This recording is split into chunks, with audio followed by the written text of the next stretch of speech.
انسان کے اپنے اختیار میں ہے کہ وہ شیطان بنا پھرتا رہے یا پھر فرشتہ۔ کہتے ہیں کسی بادشاہ نے اپنے ملک کے سب سے بڑے پینٹر کو حکم دیا کہ ایک فرشتہ اور ایک شیطان کی ایسی تصویر بنائے جو اس کے دور کی سب سے بہترین ہنرمندانہ اثر کے طور پر باقی رہے۔ پینٹر نے اپنی جستجو کا آغاز کیا۔ وہ اس تلاش میں تھا کہ اسے کوئی ایسا شخص ملے جو واقعی طور پر فرشتہ کہلانے کے لائق ہو۔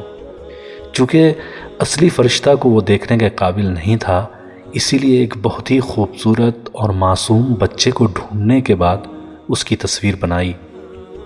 جب اس خوبصورت تصویر کو بادشاہ کے سامنے پیش کیا تو بادشاہ اور تمام لوگوں نے اس کی خوبصورتی کا اعتراف کیا اور اس کے فن کی داد دی۔ اس کے بعد پینٹر نے مختلف شہروں کا سفر کیا تاکہ کسی ایسے بندے کو ڈھونڈ سکے جو ایک حقیقی شیطانی چہرے کا مالک ہو۔ ملک کے مختلف جیلوں میں موجود مجرموں کو دیکھا، لیکن اسے کوئی ایسا شخص نہیں ملا، کیونکہ اس کی نظر میں سب اللہ کے بندے تھے۔ اگرچہ انہوں نے بعض غلطیاں بھی کی تھیں۔ تلاش کرتے کرتے سالوں گزر گیا، لیکن اسے کوئی نہ ملا۔ 40 سال بعد جب بادشاہ نے احساس کیا کہ اس کی عمر کے آخری ایام ہیں تو اس نے پینٹر کو بلا کر کہا، کسی بھی صورت میں تمہیں جلد از جلد اس تصویر کو بنانا ہی ہوگا تاکہ میری زندگی میں ہی یہ کام سر انجام پائے۔ پینٹر نے دوبارہ اپنی جستجو شروع کی اور آخر کار اسے وہ شخص مل ہی گیا۔ ایک مست بدصورت مجرم اپنے لمبے لمبے گندے بالوں سمیت کسی مخروبہ میں کھڑا تھا۔ اس کے پاس جا کر درخواست کی کہ ڈھیر سارے پیسوں کے بدلے میں وہ اسے اس بات کی اجازت دے کہ وہ بطور شیطان اس کی تصویر بنا سکے۔ اس نے پینٹر کی بات قبول کی۔ تصویر بنانے کے وقت پینٹر نے دیکھا کہ وہ شخص رو رہا ہے۔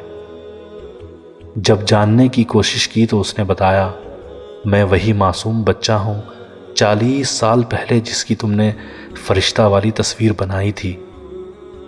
میرے اعمال نے مجھے شیطان بنا دیا۔ آج میں تمہارے سامنے اس طرح کھڑا ہوں۔ اس کہانی سے یہ سبق ملتا ہے کہ اپنی معصومیت کی حفاظت کیجیے، اپنے اعمال سوچ سمجھ کر انجام دیجیے۔ فرشتہ باقی رہنا ہے یا شیطان بننا ہے، یہ ہمارے اپنے اختیار میں ہے۔ اللہ رب العزت کہنے سننے سے زیادہ ہم سب کو عمل کرنے کی توفیق عطا فرمائے۔ آمین ثم آمین۔ خیال رکھیے، خوش رہیے، جزاک اللہ۔